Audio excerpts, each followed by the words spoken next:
Sit up nice and tall. Close the eyes. Get all the sniffles out if you just have. Phone's on silent. I'm apologizing in advance if mine goes off because it just froze. That wasn't directed at you, that was just general. I didn't see you on your phone.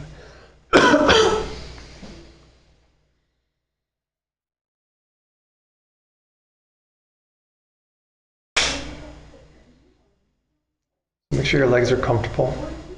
Feet flat on the floor if you're in the chair. Cross-legged, just make any shifts you need to make.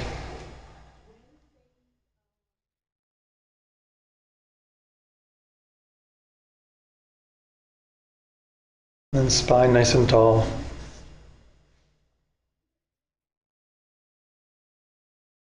And hands on thighs or on your lap. Just maybe put your hands out by your knees and then notice how it rounds the back. And then draw them towards. So that's the whole purpose of hands a little bit closer to torso. Kind of biceps parallel with your torso. Help you straighten up in the upper back.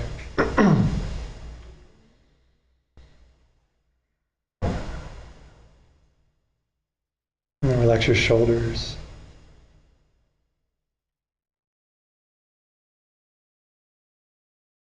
And slightly tucked.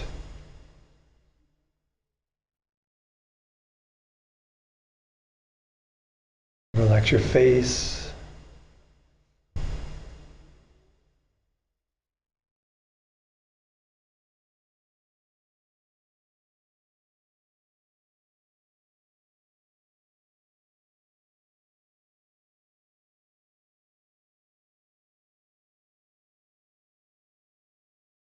Relax your jaw. And so just still the body. The only thing that should be moving subtly is your lungs and your chest from your breath. Fight the urge to move, fidget, etc.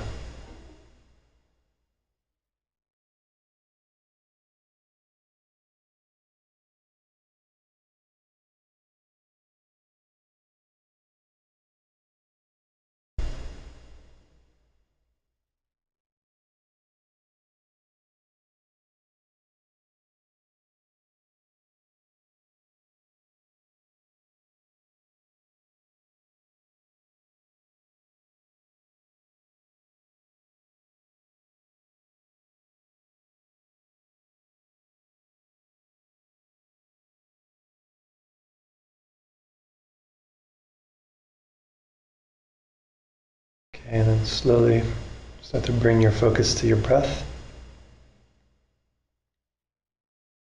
Just watching the breath, not controlling, just let it breathe itself.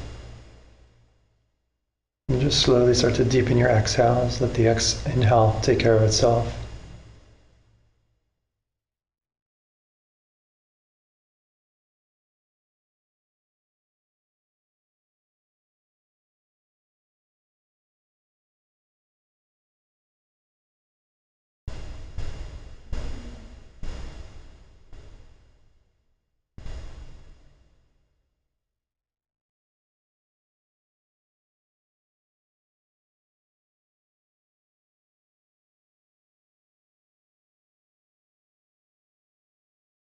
And then bring the focus to the tip of the nose. Start the perfect 10. So trying to get the count of 10 breaths without your mind leaving the breath. If it leaves, start your count back over. If you get to 10, start it over. And begin your count on an exhale. Inhale, second half of the breath. Exhale, first half. Inhale, second.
then we'll start moving through preliminaries. We'll move through them a little quicker today and then do a main meditation. So first preliminary is taking refuge, which this whole course is about. So bring to mind your best understanding of karma and emptiness. It's helpful to think of the ways that we typically take refuge in worldly things, thinking that they can bring a result, bring the result that we're looking for, and how these worldly things don't have the power in and of themselves they're not the causes for the things we're typically looking for.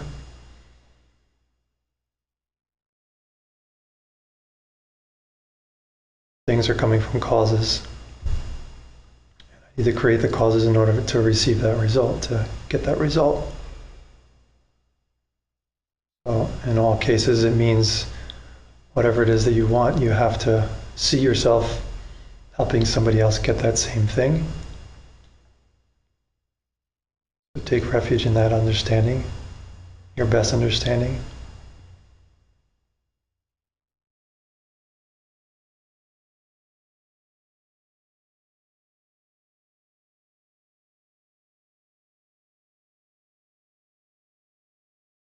Two is generating bodhicitta. Two components of bodhicitta is wanting to get yourself enlightened ASAP. Second is so that you can help other people that are suffering. So just try to develop that feeling in your heart. And just include that in your motivation for being here. Get myself fixed as quick as possible so that I can help people around me that are suffering, people in the world that are suffering.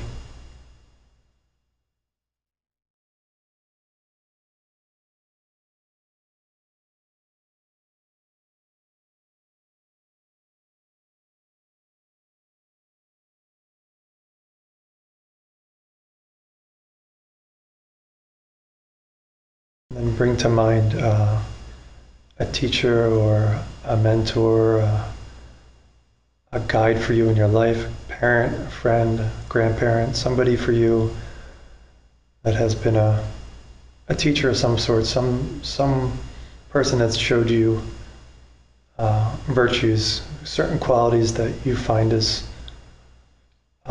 being superior than the ones you currently possess. So it can be the Buddha, Jesus, Mother Teresa, just somebody that exhibits exceptional qualities, kindness, patience, generosity.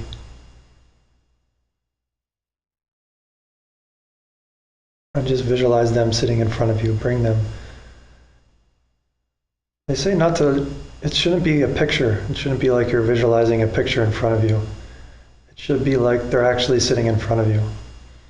So see them breathing, even smell the scents that are on them. But it should be as though they're sitting right in front of you. So the more detailed you can get, the better.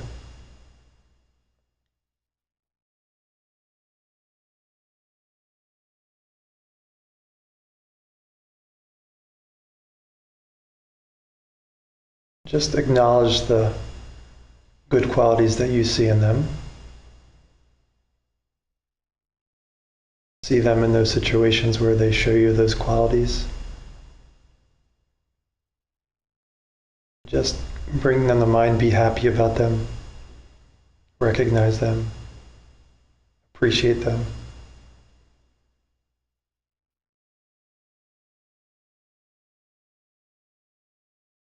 And then make them an offering. Highest offering is your practice, coming here, making the effort to come tonight, doing this meditation. But if something else seems more attractive to you to offer, then whatever you feel is best.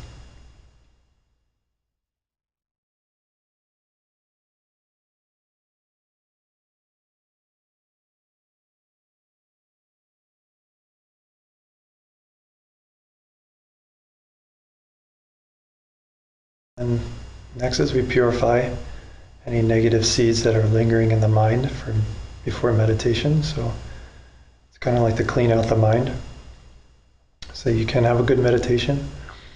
So first is think of something you did in the past day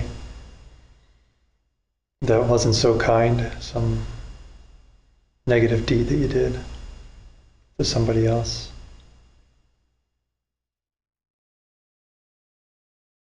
Yeah, a moment of irritation at somebody.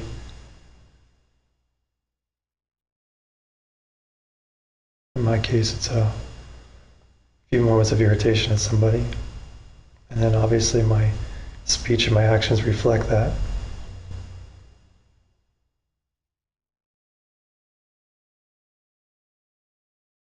The first is recognizing, the next is regret. So here bring your understanding of karma to mind, that you just put a negative seed into your mind stream and then that will later ripen into a projection of or perception of some negative thing in your life that you won't want, whatever that thing is, similar. So in my case, I've put a seed in my mind to feel irritated in the future as well to see irritating people around me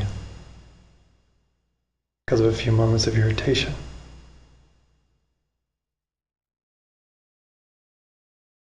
So one flower of the karma is that you create the habit to do it again. So I will, by doing that unkind thing, that you made it easier for yourself to do it again. And then two is you will have a similar result. If you're irritating to somebody, then you're going to perceive more irritating people around you in the future. And the cycle continues. Regret is the most powerful force in purification.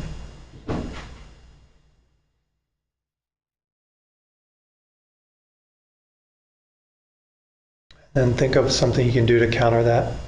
I'm sorry. Next is make a plan not to do it again for a certain period of time. So restraining yourself. Make sure it's something you can do. So you're not lying, creating another negative karma by lying to yourself. Time period that is doable.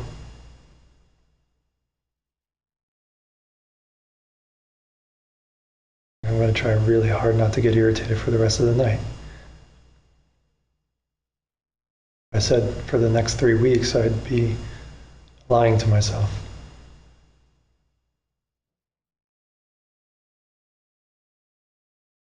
So the final step in purification is some counter activity that you can do to negate that negative imprint. So in my case, if I was irritating somebody, then, finding ways to make somebody feel a little bit more at peace, perhaps. Praising somebody, maybe.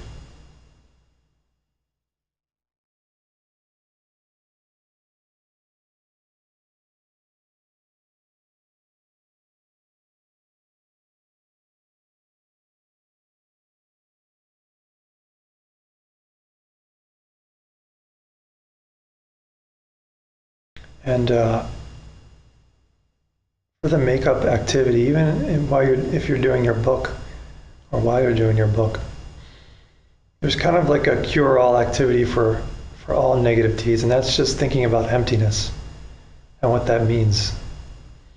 And that's kind of a deed just you can do in part of your makeup activity can just be think about emptiness for the next 20 seconds, 30 seconds, minute. And that has such immense power to negate negative seeds. Just thinking about it, bringing your best understanding of the irritating person, of the pen. And then finally, rejoice. So bring to mind some kind thing that you did past day or so. Kindness towards somebody else, Think about the best one you did.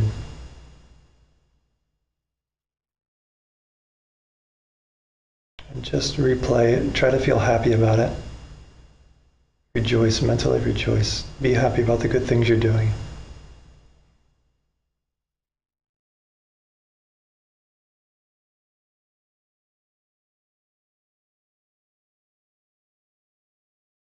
Just remember how that person felt, how you felt. The more details you can bring into the picture, the better.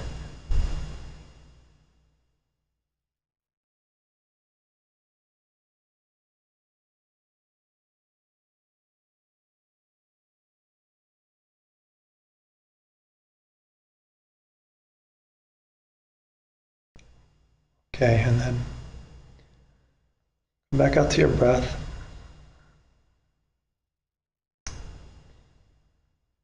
And if you need to adjust your seat now, mindfully if you have to. Readjust your posture, make sure you're nice and tall, not slouching.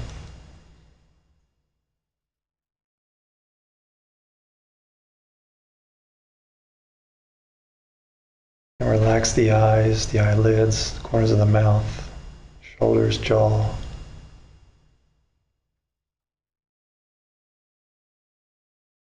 And so we'll do a new meditation we haven't done called Tong Lin.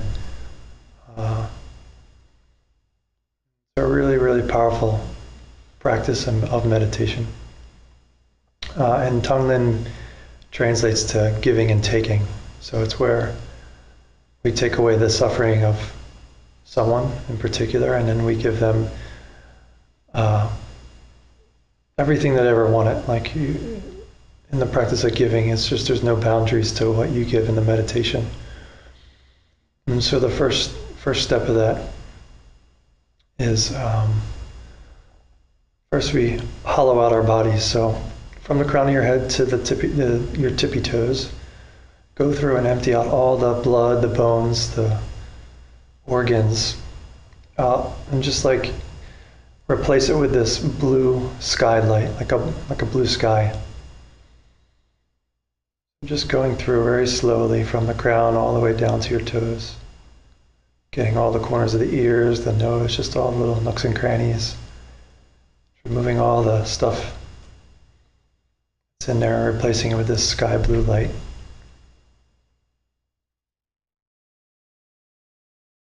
Your skin's like a shell.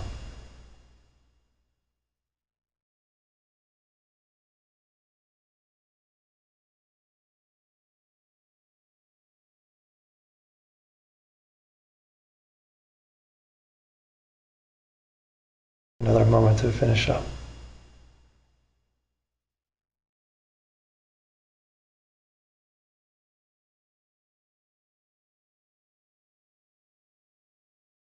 Okay, and then from the place in between the eyebrows, Ajna chakra, start to paint in this Sushumna Nadi, which is the central channel. And it's a channel of the size of like a McDonald's drinking straw. Red, luminous color. And it starts at that place of the third eye, the Ajna chakra, and goes up along the crown of the head, all the way down along where the spine used to be, down to the base of the spine. So just draw that in now, paint that in, and try to feel it in the body as you move the mind through the body, and paint that in. So you have a blue sky, now you're just going to have the central channel, Sushumna Nadi, the channel of wisdom, bliss.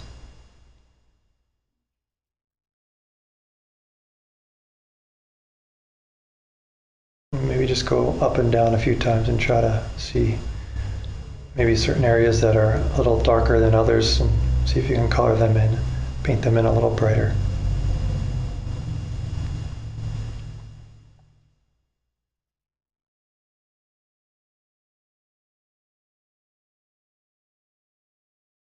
Okay, and then now see a little diamond at the place, the Ajna chakra, the place in between the eyebrows, right inside that central channel, the size of a McDonald's drinking straw.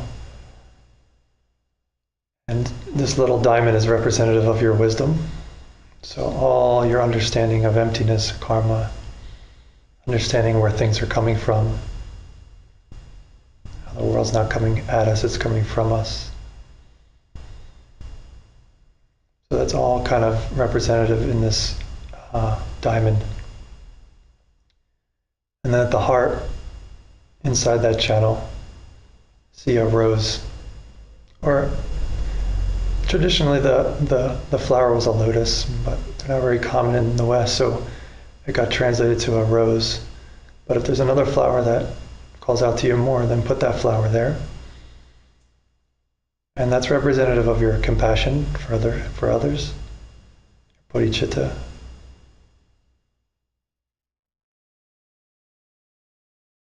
Then bring that diamond in along that channel and have it come sit down inside that rose or that flower of choice. Just draw that down, feel it going through the channel, and have it come rest right in the center of that channel.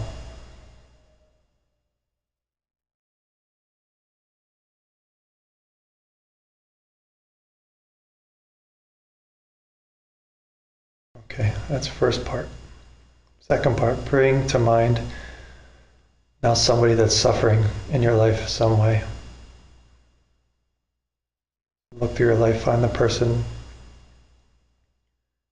that maybe is the closest to you, that has the most amount of suffering. So remember the levels of karma, of beings that have helped you greatly in your life, or higher karmic objects than just random people that you just see on the street, etc. So people like your parents, people that have been teachers for you, like those types of beings are really powerful karmic objects. So find somebody that, is up in that level of high karmic object for you. And if you can't, if there's no one in particular, then just find the person that calls out to you the most. And the other level of the karmic object is how much they need it. So see that person where they're at right now. And then just imagine that you're sitting in front of them and they don't know you're sitting there. So you're kind of like a ghost, you're on like a secret mission. And just look in them, and inside their body, instead of that blue sky, you see black smoke, like a black tar maybe. And that's their suffering in the form of that blackness. So see that just inside their body, maybe concentrate at specific areas if they have certain problems. Just try to develop a desire of wanting to be able to help them. Like see them suffering right now with the black in them. Try to develop a visceral feeling in the body of wanting to help them.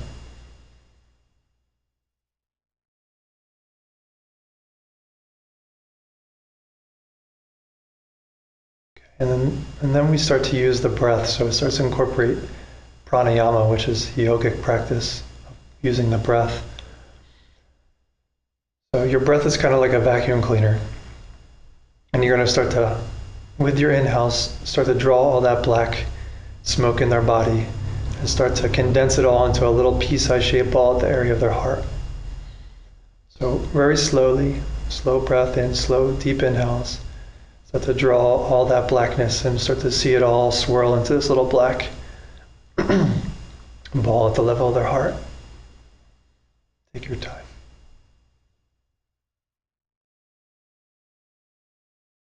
Making sure to get all the areas, all the blackness.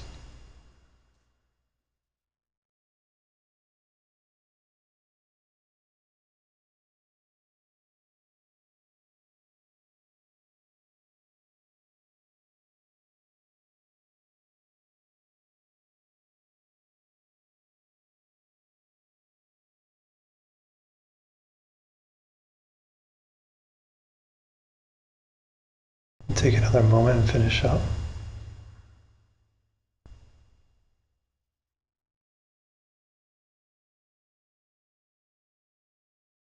And see it all collected at the area of their heart.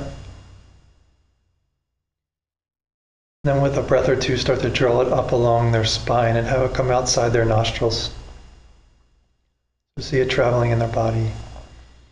See the black smoke sitting outside their nostrils, across the room from you, because you're there in front of them.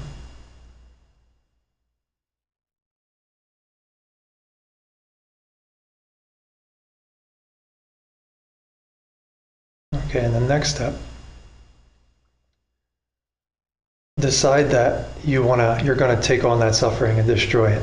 So the willingness, right? Your best understanding of karma and emptiness is that it's the willingness, is the desire to want to help other beings, that is the desire to want to take on the suffering of others. The karma of that makes it impossible to take on the suffering of others. But it's the feeling, the intention, that the willingness that you would take it on makes it impossible for you to take it on. So it makes it possible for you to take it on, destroy it. So here, try to develop that feeling that you're gonna take this suffering into your body and then destroy it. Decide that you're gonna do that. And then before you do it, with one breath, see that ball of smoke enter into your nostrils. It comes up along that channel and then comes down along that channel and crashes into that diamond at the heart inside the rose. And then once it hits a diamond, it bursts into like a brilliant white light and is completely destroyed and transformed into this white light that then fills the entire inside of your body. So try to do that all in one breath. If you need to take 2 breaths, that's fine, but do it in one deep breath. So when you're ready, try to see it all in one action.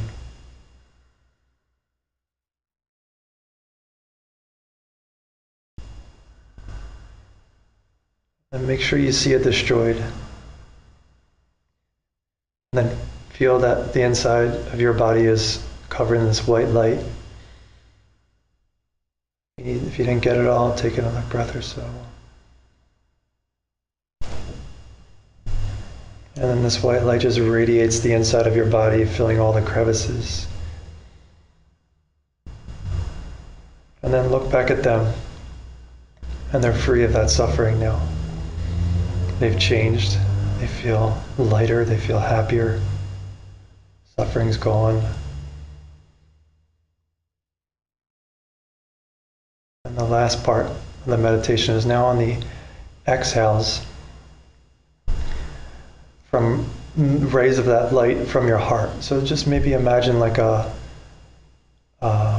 telephone pole-shaped beam of light that comes from your heart center and just travels over from your body to theirs and starts to fill their inside of their body with this white light, and with it, everything they ever dreamed of.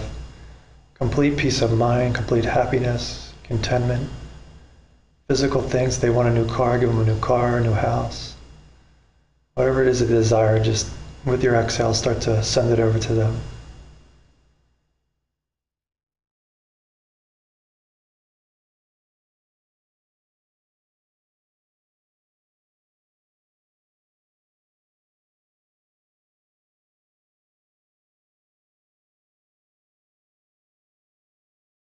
Just another 2-3 breaths.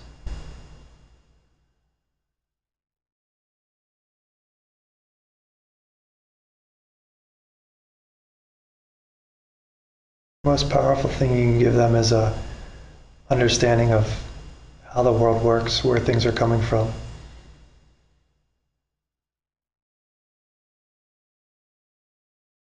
Send them an understanding of karma and emptiness.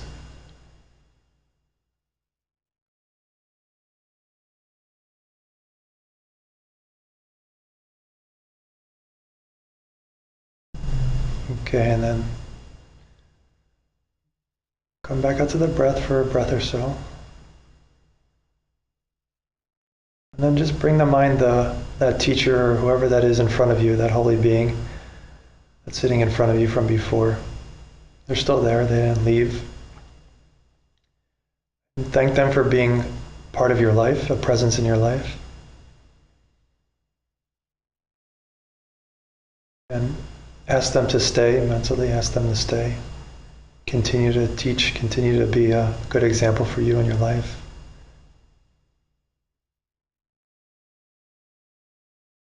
And then see them start to shrink down to the size of a thumbnail. And they rise up into the air, turn to face the same way as you.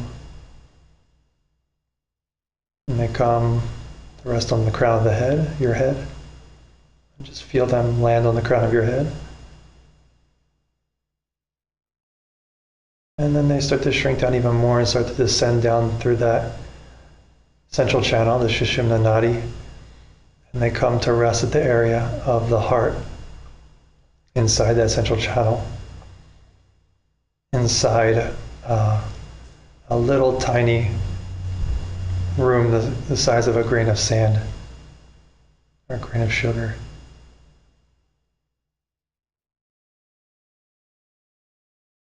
And then they're just there to stay with you when you need them, when you need to call upon them. So come back out to breath. 3 breaths.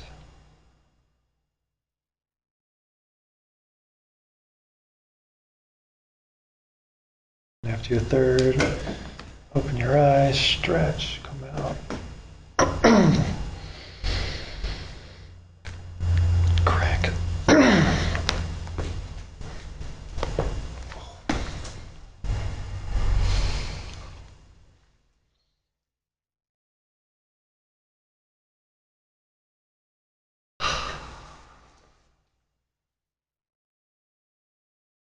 Everyone all right? It was a half hour. Good job. Everyone's really good concentration. Still. Need a stretch break? That was nice. Anybody have any questions about that? Anybody heard of Tong Lin before? Any done that meditation before? That was the first one you did with me, ever. Oh yeah, cool. You done it before? Yeah? You'd heard that, right, Beth? Yeah? No? You did it at the water when you taught your class. Yeah, I think I've sprinkled it in occasionally, depending on who was there. So no questions about anything? What was that called, that meditation? Tong Lin, T-O-N. It might be a T-O-N-G. I think it's T-O-N though. And then Lin, L-I-N. But it might be L-I-N-G. I get them confused. L-E-N, L-E-N? L-E-N. Okay, that might be right. Sorry, I don't know exactly. Sure. I'm going to spell it my way anyway. Yeah, So I know how to say it. Tong Lin. Yeah, I think it is L-E-N.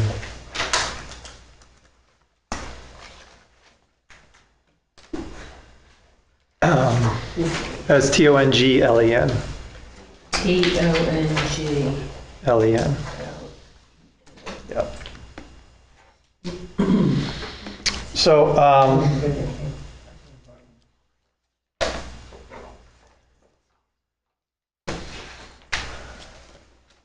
that could sound, when I first learned that, I was like, oh, that's cute. It's like a nice sentiment, like meditation, but like really, am I helping take suffering away of somebody? It's like, so on one level, it develops compassion in, our hearts is the first level of understanding of it is Tong Lin it starts to open your heart towards the suffering of other people. The deeper meaning of it is that the suffering that we're perceiving in the people around us, where is that coming from, right? So can we really change the suffering of other people by meditating and doing meditation practices like that? And according to highest schools and according to Buddhism, highest teachings in emptiness is that you are changing them by doing that meditation. It's not just some cute thing that you're sitting and doing, right? So don't just think it's like I don't know, I used to think it was like, it's cute, but like I'm not into it or something. I don't know. It's like, if you understand emptiness and how the world exists and how things, how the world that we're perceiving is a product of our own minds, right? And the suffering that we're perceiving around us. Is there an interdependence upon my mind and the world we're perceiving around us, right? Everyone understand that? Remember we talked about that? You missed a lot of that, but you think you get a little bit of it because we talked about it. So by doing the kind of meditation, and all meditation really, you literally are changing the world because you're changing you, you know? And as we change ourselves, then the world around us changes. So if you can do that meditation with an understanding of emptiness, then that becomes the prajna paramita, which is the perfection of wisdom, right? That whole, what we're talking about, we're studying. Because I have a correction to make that we said, remember the perfection of wisdom was the direct perception of emptiness with bodhicitta in the heart, right? Mm-hmm. Or it needs to be corrected to just, it's considered any understanding of emptiness with bodhicitta in the heart. It doesn't have to be specifically a direct perception. It could be an intellectual understanding. So by understanding how the world, how there's an interdependence between the world that I'm seeing and the world I live in and my mind, then if I can understand that and have that desire to want to help in my heart, then it becomes a perfection of wisdom. Get it? Does that make sense? Yeah. All right, so Tricky to understand it. it's tricky. Yeah, it's really tricky. I mean, it literally, I mean, I haven't studied a lot of things, like, particularly in my life. I'm guessing, like, brain surgery and stuff like that's probably complicated to study and learn. But I would say, you know, like, philosophically, this is probably, it's the most profound idea that there is, you know, to wrap your head around the fact that, you know, the way that I'm perceiving the world and the way the world exists, they're in contradiction with one another. The way that things appear and the way that they truly exist, there's a problem because we have this innate ignorance built into us just from being here, you know, of lifetimes of living this, misunderstanding, misperceiving, thinking that irritating people are coming at you, thinking that there's a pen out there coming from the pen, right? So it is it's going to be tricky. Emptiness, they say, it's like slippery. You get a hold of it for a moment, and then it's like slips out of your hand like a fish, you know. It's just like understanding the world physics. I mean, does the world do we revolve around the sun, or does the sun revolve? Yeah. It's the same kind of startling news. But I think you can practice that. I mean, I guess you can practice anything. Right. We have part of our minds that's going to be in contradiction to that because we're perceiving things one way. You know, you could be taught to understand how, I guess, the world, like the solar system functions and stuff like that. And maybe it's intellectually too much for you to understand, like all the dynamics of it, but you can get the ideas behind it. This seems like it's going to be fighting. It's in direct contradiction to the way that your innate senses and the way that you perceive the world wants to, your mind is going to want to fight it tooth and nail, you know. And it's really hard. I mean, and in the study of Buddhism, it really is like the alpha of it all is like understanding emptiness, and it's the hardest and it's the highest school. And so the Buddha, when he first became enlightened, you know, he didn't want to teach, like, because he didn't think people would get it. So like, I haven't studied this a lot, but there's 3 turnings of the wheel, like three turnings of the wheel that the Buddha taught, and like basically it's 3 times that the Buddha taught, like a general like what he learned, and I don't know exactly I think it's something like the first time he taught emptiness, it was like about, and I could be throwing these off a little bit, but it was more simple. It was about things changing, you know, like how everything is changing, right? Because everybody can get that, you know. Bananas change, you know, we're changing, everything, you know, emotions are changing, seasons, everything is changing moment to moment. So stop getting attached to thinking that things are solid and unchanging, you know, like the new computer you think is a new computer that changes and becomes a broken computer, and then you get upset. The second turning of the wheel was a much more profound, where he taught level 6, remember the 6 levels of emptiness? He taught, and I'm 90% sure about this, but I know it's something like he taught easy because he didn't think people would get it, and then he taught really deep. And then people seemed to get, like, they weren't ready for it, so then he scaled it down the 3rd time and taught, like, the next level down, level 5 emptiness. So when the Buddha got enlightened, I think it was like, people were asking him to teach, and he just like, he didn't think people could get it, so it took him a while to even start teaching after he perceived, part of that enlightenment is he perceived how the world works, how we're constantly misperceiving things. And then how to teach that to just, people that aren't mentally prepared for it, it's really difficult, So you got to like baby steps. But you're all extremely proficient and intellectual people, otherwise you wouldn't still be sitting here. So we haven't really taken many baby steps, which is cool because you kind of got the full dose of it, and we haven't really lost anybody. But it's hard, and like in my 8 years of study of it, it's every day. Like I'm still trying to wrap my head around it, so it takes time. So as far as this outline I first gave you, we started to do the Dharma Essentials course, and then we changed to do the ACI course, which is more in depth, and now we're doing both. Because Lama Root has a lot of, he takes the ACI courses and makes them obviously a little bit more relatable, a little bit less deep for non-Buddhist people, but you're all Buddhist people, whether you believe it or not. If you understand, so okay, here's one of the things I want to start with. What makes you a Buddhist? Does anybody have a guess? Does it mean that you just consider yourself like you have a Buddha statue in your house, or you just come to these classes and you're a Buddhist? Desire to help other people. Yeah, isn't it the whole correct perception of emptiness with the right? So desire to help others? My teacher goes around the world teaching these ideas to people all around the world. He's a Buddhist monk who's trained for 25 years, and he's been practicing for probably, longer than I've been alive. And he goes around teaching business teachings. Like he teaches in the world of, talks about how to make money, talks about how to make, relationships work, how to have health, etc.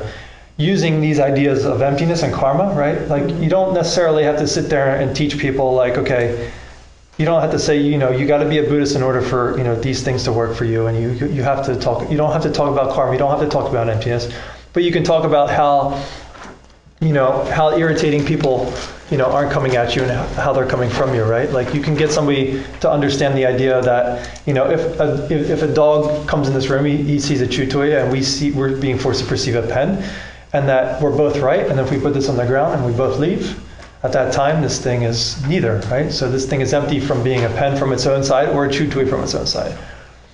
So by understanding that idea, that doesn't require you to be any religion or anything. Anybody can understand that idea. And then if you use this idea and understand that, okay, there's a seed in my mind that's ripening, that's forcing me to perceive this the way that I do, and then applying that to like everything in your life, things are coming from seeds that I plant in my mind stream. Then if you, in your life, when you want something, you take refuge instead of going the typical route of, okay, like I want a new job, right? So I'm going to go and apply to 50,000 jobs, and hopefully one of them writes back to me and gets back to me or something like that. That's non-refuge, right? That's typical. We think that the way to get a job is to go and apply for jobs, etc. By taking refuge, by understanding pen, understanding emptiness and karma, understanding that if I want to perceive an opportunity for a job in my life, that I need to help somebody else get a job, which will then force me to have a perception of this opportunity arise in my life. By bringing that to mind, that immediately makes you a Buddhist. You don't have to say karma, you don't have to say Buddha, you don't have to say anything, but by taking refuge in the idea that things are coming from me and not at me, and by using that new method, that whatever it is that I want, I got to give to somebody else, then that you immediately become a Buddhist. So whether you ever heard of Buddhism or not, and whether you just understood this idea, it makes you a Buddhist. And there's some monks and there's people that call themselves Buddhists that don't understand this idea, and they're not Buddhists because they don't take refuge and they don't understand how things work, right? So just because you have a robe on doesn't mean you're a Buddhist necessarily. true Buddhist. I mean, there's the idea of taking refuge, which is like having a Buddha and worshiping a statue. But what we talked about last week was the three jewels and what real refuge is, and it all stems around emptiness and understanding how the world works. And if you're doing that, then that makes you a Buddhist. And if someone's not doing that and they look like a Buddhist, then they're not a Buddhist, right? Yeah. A question. Yeah. So, I feel like it sounds, selfish isn't the word. Because it's more like selfless.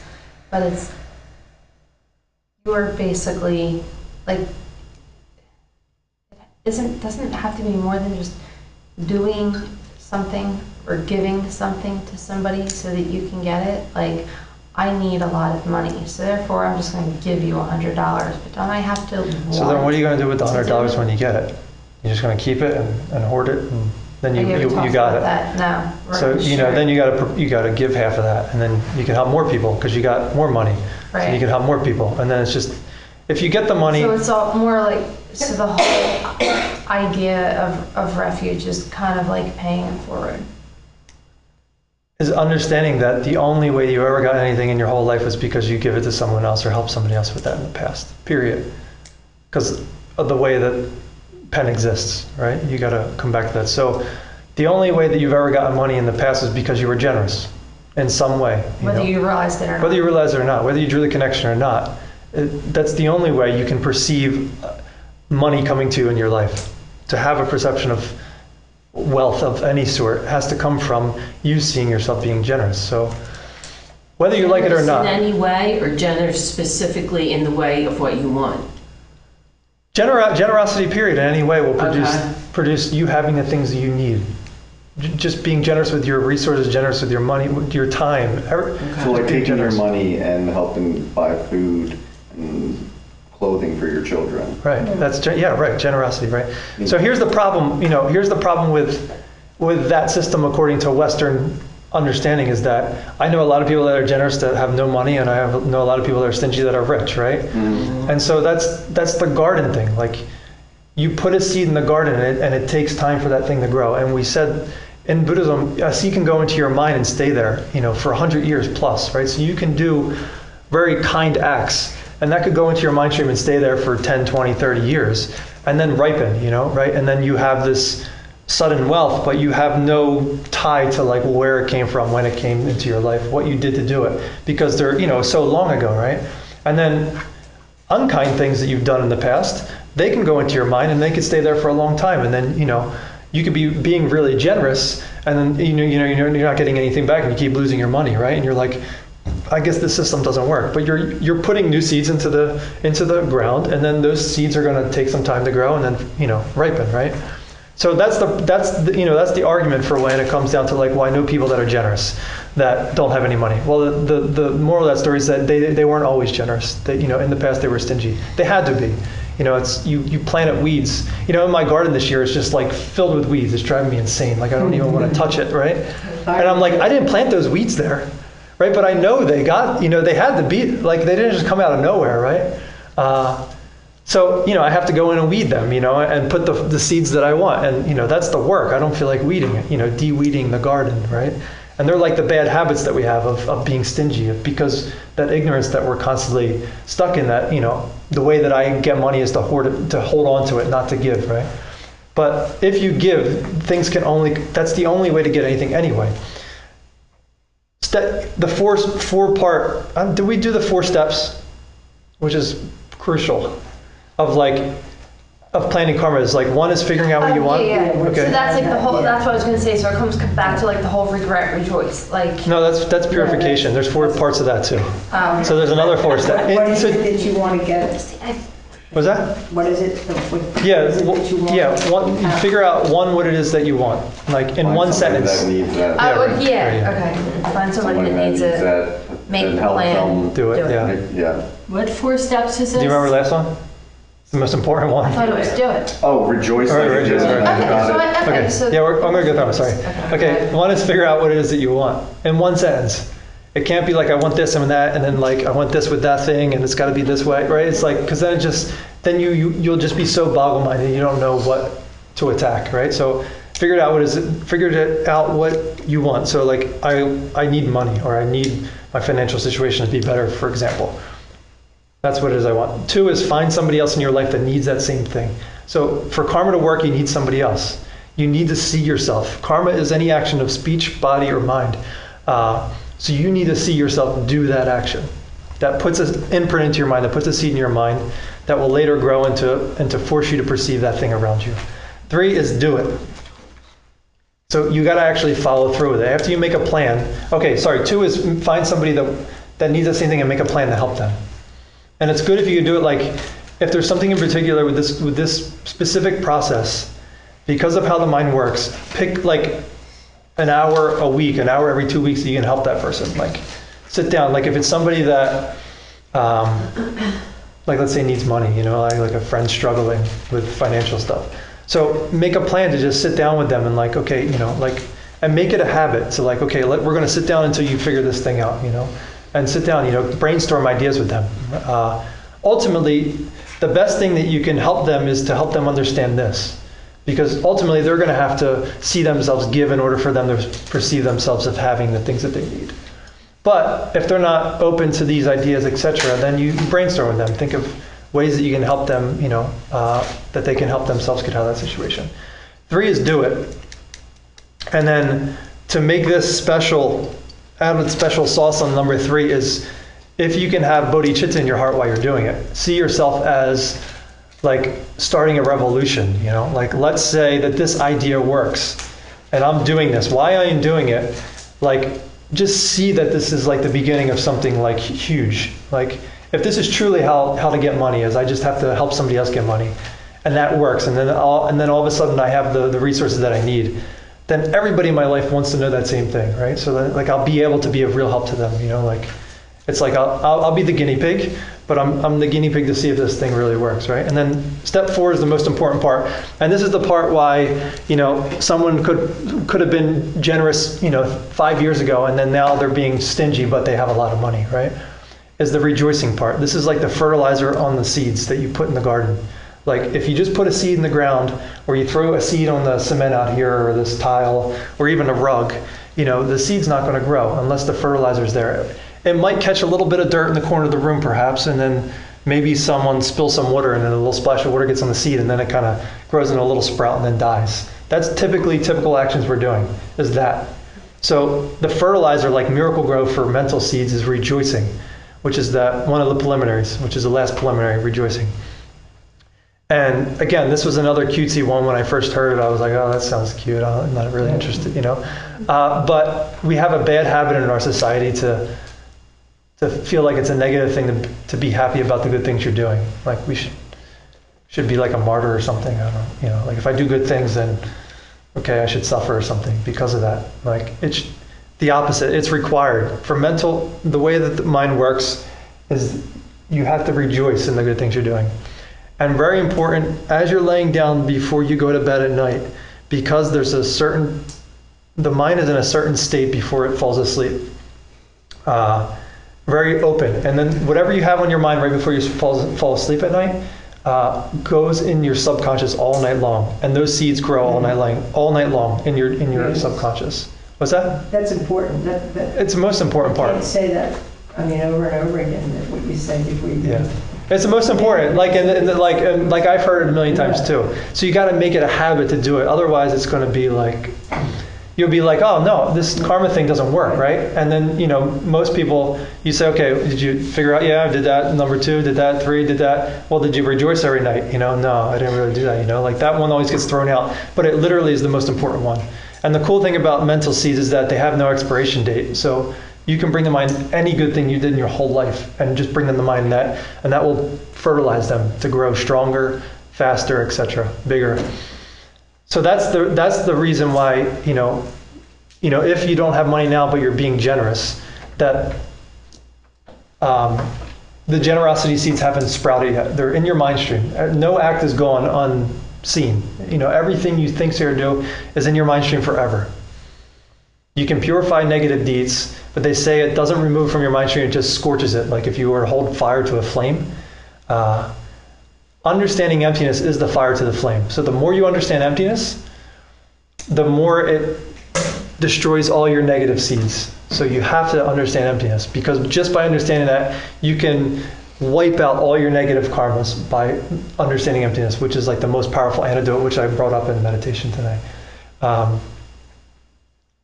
Cool? Mhm. So the rejoicing is try to get in the habit of it. It took me a bit to get in the habit of it, but once you get it for like 30 days or so, it just becomes just every night you lay down, it's just there, you don't have to like stress about it, or. So if you need to like set an alarm and put rejoice on the alarm, then do it. Yeah, and science backs up 30 days. Yeah, to 30 change days is like a habit, right? Yeah. And it works. From my experience, it works. Like my life is totally different now than it was. Everything, every part of my life. So that's the thing that's going to speed up or not. Otherwise, all the good stuff you're doing is just can take 100 years, and you might never. They say karma can ripen in this lifetime, next lifetime, or any lifetime after that. So those other two, like I don't really care about them, to be honest, right? It's like that's how we feel. And, like this is McDonald's culture. Like I want it now, 30 seconds, right? So if you teach people, okay, this lifetime or next lifetime, like no one's going to be like into it, So the thing that fertilizes it, I can give you seeds, and you can put them in the freezer, and they could stay there until you're dead, until next life, or 200 years from now. They have seeds that are thousands of years old that haven't ripened. So if you give them the proper conditions, then they will grow. So the proper conditions are rejoicing, being happy. Understanding the process is important, very important too. Understanding this whole system. So going through these classes, hearing these things over and over again is crucial for it all. So, got it? Cool. Mhm. How'd that come up? I forget. Oh, you said a question. Sorry. Did that work? About karma. Yeah. Okay. Yeah. All right. Let's do some new stuff. I wanted to just make sure that on this outline that you're all understanding these bullet points on here. So everyone's got the perfection. We did that like 3 weeks in a row. Taking refuge. What does that mean? You all got that, right? Everyone understands what it means to take refuge, just in a general sense. Yeah. Taking refuge in emptiness and the fact that Well, so I was just talking more in the general sense. Just there's two things required. Remember, two things required to take refuge: fear, a fear of something, and believe that someone can help you. Something can help you. Yeah. Yes. All right. Religion. I just got to make sure that you all get these. And then we have an ordinary versus exceptional refuge. Ordinary refuge is, your brother's beating you up when you're little, and you run to mommy because she can stop it, right? So you're fearful that you're going to get hurt more, and you believe your mother can help you. So like I used to torment my sister, so she took refuge all the time. One time with a knife in her hand. Action. Or a vacuum thrown down the steps. So exceptional refuge then is taking refuge in the 3 jewels, which we talked about last week, right?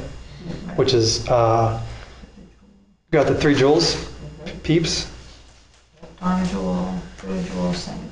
What are they? Okay. Real quick. I'm sorry. Yeah. The Buddha, Dharma, and Sangha. No, this is Sangha jewel. So Community. So Sangha jewel is the community in one level of the understanding, which is what we're going to get into tonight. Part of tonight is there's a difference between the ordinary jewels and like the ultimate jewels. So ordinary Sangha jewel. Let's start at Buddha jewel. Ordinary Buddha jewel is the Buddha. Taking refuge in the Buddha. This being that has perfected the path, has perfected his own self or her own self, and has removed suffering, and is able to perfectly help other people. Right.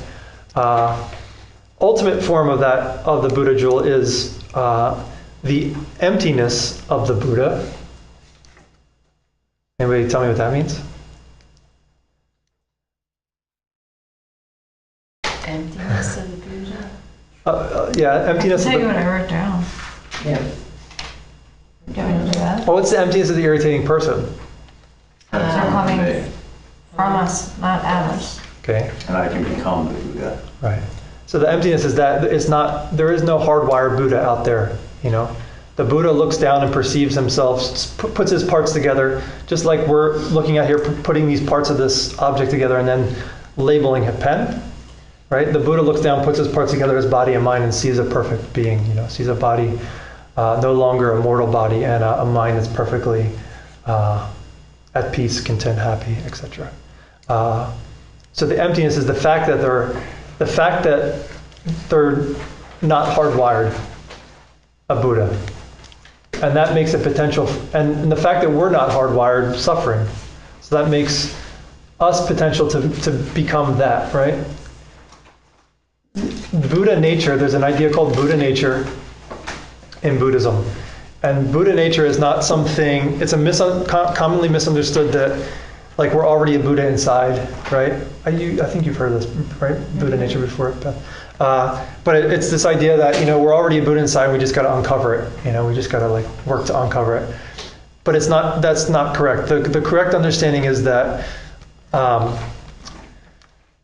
the fact that the part of us that is the same now that will be the same when we become a Buddha is the fact that we're not hardwired suffering. We're not hardwired this way. That we're empty ourselves.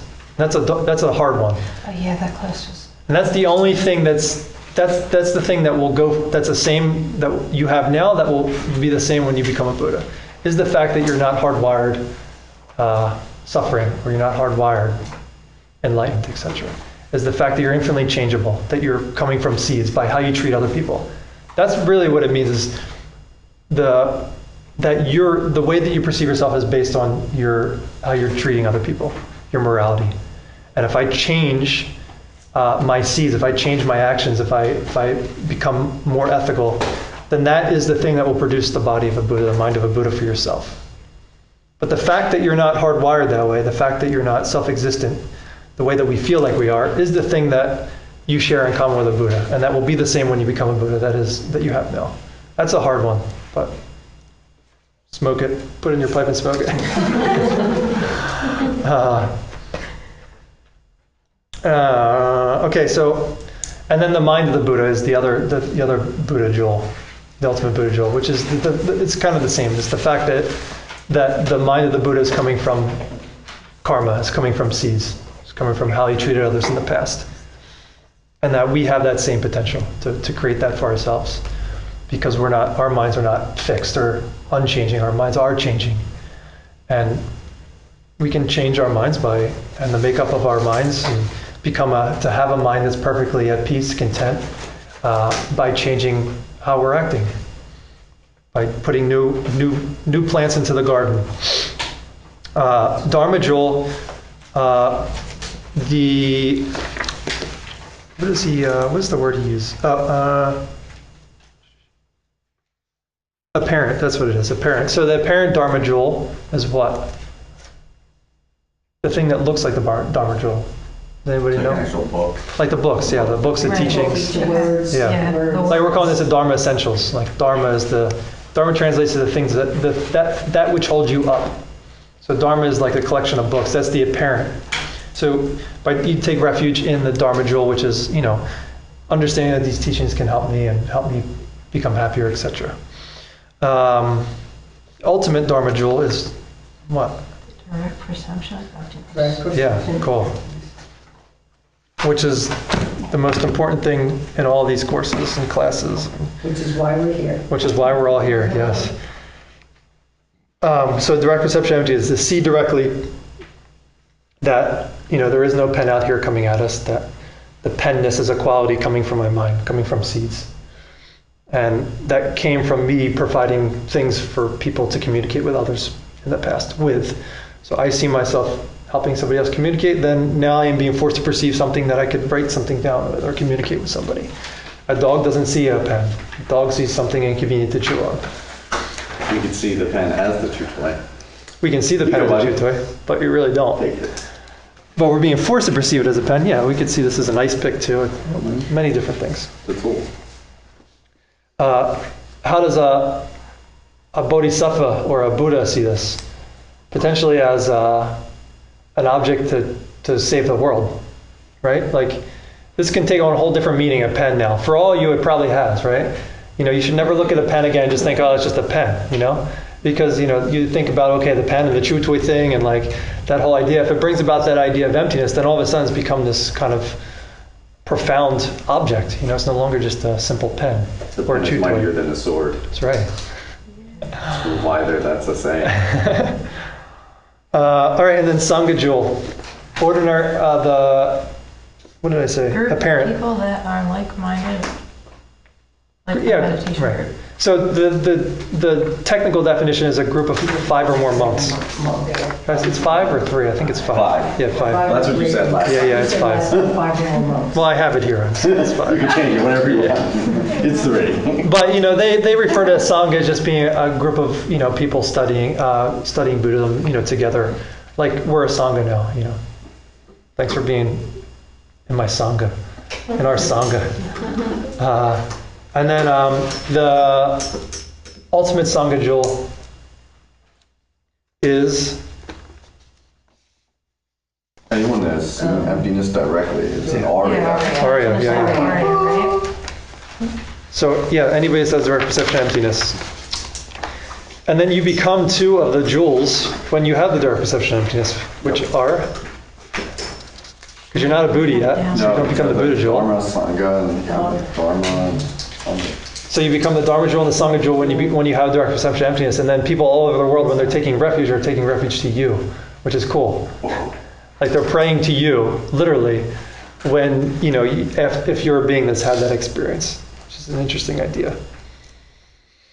So that's, you know, most, you know, I don't want to say most, but a lot of Buddhists, when they say taking refuge, they say Buddha, Dharma, Sangha, and they're typically thinking of the parent, you know, the parent refuges, which is, you know, those ones we just said, the ones that appear to be the refuges. The deeper meaning, the most profound understanding of them is what we just talked about, is they all are connected with emptiness. They're the ones that could really help you, is the point. Because the Buddha statue can't really help you, right? Like, you can look at a Buddha statue, you can pray to a Buddha statue, it doesn't have any power in and of itself to help you. You could, you know, have all the books in the world, you know, if you're not using the ideas in them, they can't help you. And you can be surrounded by arias all around you, but, you know, if you're not, like, listening to what they're teaching you or whatever it is, you know, it's not going to help you. So that's a misunderstanding that you could just pray to these things, like, you know, maybe some other religions you believe that you pray that it will just come or something. But real refuge is understanding, is your understanding of emptiness. And it all has to do with morality, period. All right. So did we do the refuge among 3 types of practitioners? No, we We stopped. already. So you got ordinary and exceptional refuge now. Remember, you got that, right? We just talked about that. Yeah. Well, we talked about that first. That was, okay, I'm just trying to go through these older notes just to make sure. Because I think I skipped something. And the 5 divisions of Buddhist refuge. Did we go through that? One was like lesser, less scope? No. Okay. Yeah, because ACI is kind of going a little bit out of order than this Dharma Essential, so I just want to make sure we're covering this. So, so we did on number 5 on this outline, you just got all those A, B, C, and D, nominal versus ultimate, right? You got them now, right? Just talked about nominal, right? The apparent, I said apparent. Number 6, refuge. Yeah. So now we're on 6, yeah. Yeah. So refuge are 3 types of practitioners, and we talked about this before, actually. So the first one is taking refuge shared with practitioners of less scope. So they sometimes call this lesser scope or smaller scope, and this is just a person with minimum motivation for a Buddhist, and they just want to get themselves out of the 3 lower realms in the next birth. They just don't want to be born into a lower realm. Lower realms are hell realms, animal realms, or preta, or hungry ghost realms. I was trying to think of that word. Preta? Hungry ghost, yeah. Hungry ghost. Yeah, hungry ghost, yeah. So 2 of them I can't prove to you. One of them, you see animals all the time. That one you can prove. But the other ones, hells and hungry ghosts, they're the other two lower realms. So, in some sense, they say you got to take the word of the Buddha on these lower realms. You can study them, but until you have a direct experience of them, perception of them, then they're kind of just theoretical. But if you understand how, your mind is creating your reality for you, then to be born into a world that's not so pleasant, to be born into you see people living in hell even on this planet, in this realm, you see humans that are living in a lot worse situations and war zones are being, bombed on every, just imagine the mind of those kind of people, or people that are starving to death, that's kind of a hell, even just in the human realm. So there's realms that are lower than us, and lesser scope being wants to just stay out of those three, which should be a minimum motivation for all of us here. And I think anybody, if you just ask them, do you want to go to hell realm or an animal realm or Preta realm or human, they're all going to say human, right? But everyone just assumes they're going to become a human again, or if they believe in future But why would lives. you want to be An why would animal? you want to be an animal? Because an animal, pretty much they live in fear all the time, and their main concerns are just how to avoid pain Not die. and not die, and how to get food, pretty much. They can't think about dharma, is period. They You can't gotta get think about animals and we're just like our pets that we take Okay, care all of. right. I mean, also- I sit here and think if I can come back as a dog, No, because it's still in the world of suffering. Because they can't think about dharma to get themselves out of samsara. Oh, you can't control that. What's that? No, coming back, what kind of dog are you? Right. Well, you can be. Hanford City, Right. no. Yeah, but you can be in the best case scenario of a dog in this life, but it's not desirable because it's still, there's no opportunity to get out of suffering because you can't. Even a dog's misperceive the world, right? They're seeing irritating people as coming at them. They're seeing as pens coming or chew toys coming at them. The only way to stop their suffering is to understand that the thing that they're doing wrong all the time, and you can't teach that to a dog. Right. Okay. But I always play this stuff. I always play teachings and stuff with my dogs around because they say it's good just for the dogs to hear the words, and whether or not they understand them or not. But yeah, it's not ideal to come back as a dog Okay.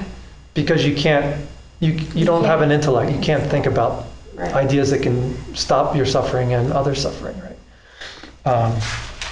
And it all ends in death, right? That cycle going back and forth. So medium scope is you want to get out of the cyclic existence, samsara.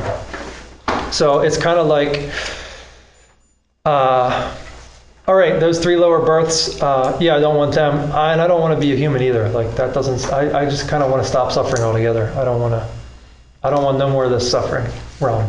Human realms consider suffering. There's higher realms above us, like godly realms, and they're also suffering because as good as their life is while they're there, eventually that karma wears out, and then they get propelled down into the cycle again. It's kind of like the wash cycle, it's kind of like you have a debit card and you wear that karma out and you get thrown down to the bottom.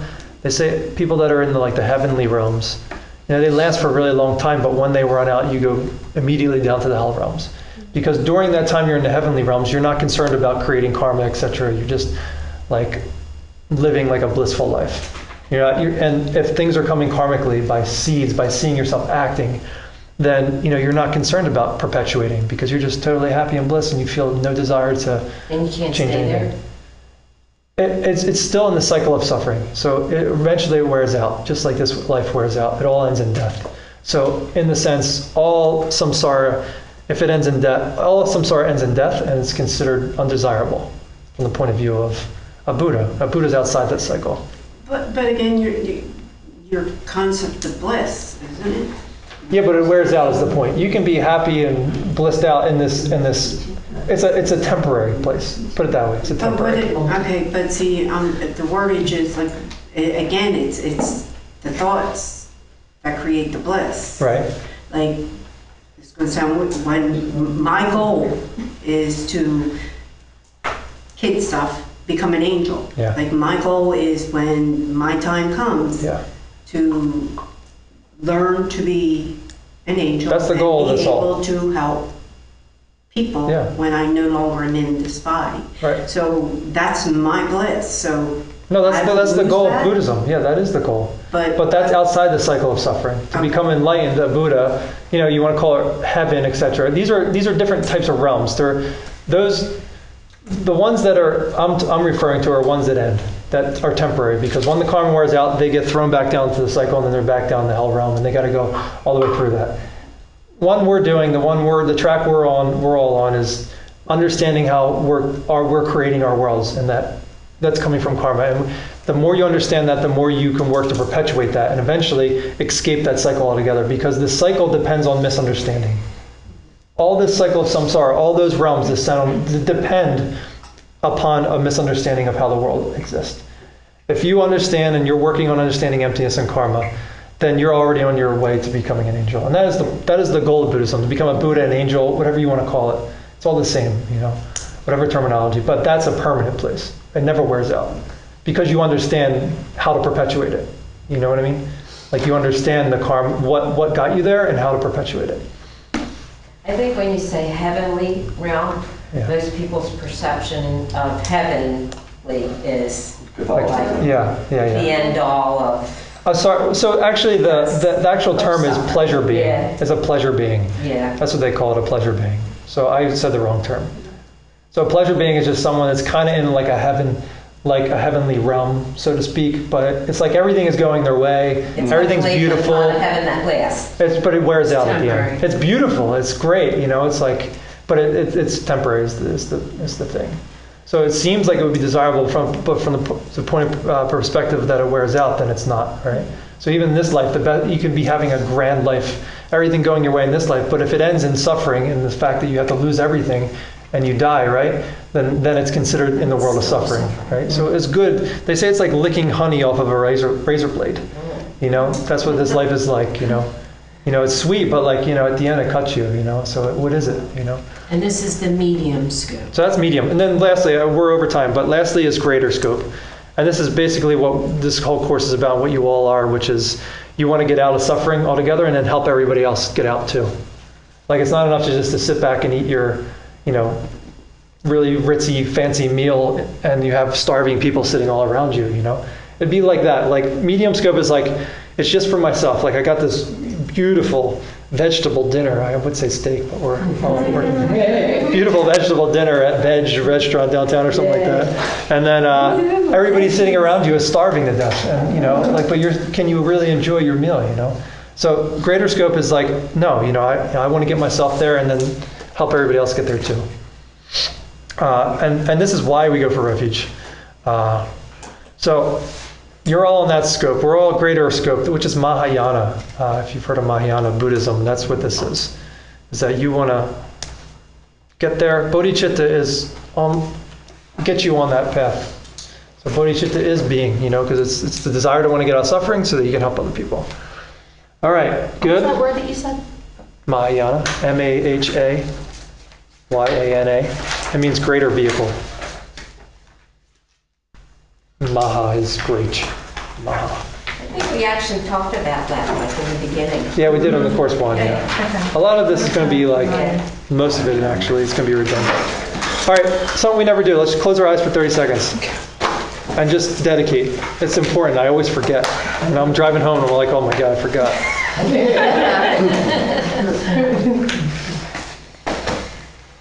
So just very quickly.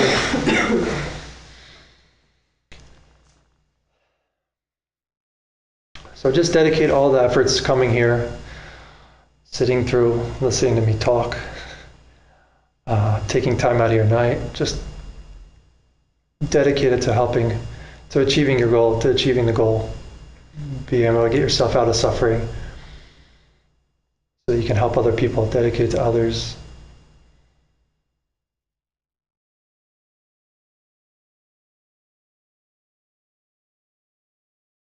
Good.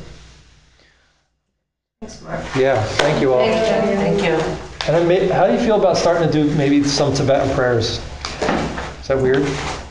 Sure. Buddhist prayers? He did in his classes Huh? this week. Is that Yeah.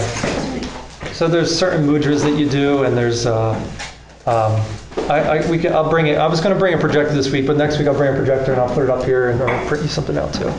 But maybe we can start doing the prayers. But basically, the prayers are, you're just at the end. You're saying a prayer just to dedicate all the efforts. It's kind of like, by the act of me coming here, by the act of me trying to understand this, may all beings be happy and achieve ultimate. And how was he holding his hands? I saw you just. Yeah, it's tricky. Try to figure that one out. It's kind of like. Trip, baby. So it's kind of like you, these two, you take your peace fingers and you kind of grab each opposite finger. So can you grab them like that? So your right middle finger on your left index. Like that? Yeah. Right middle finger on your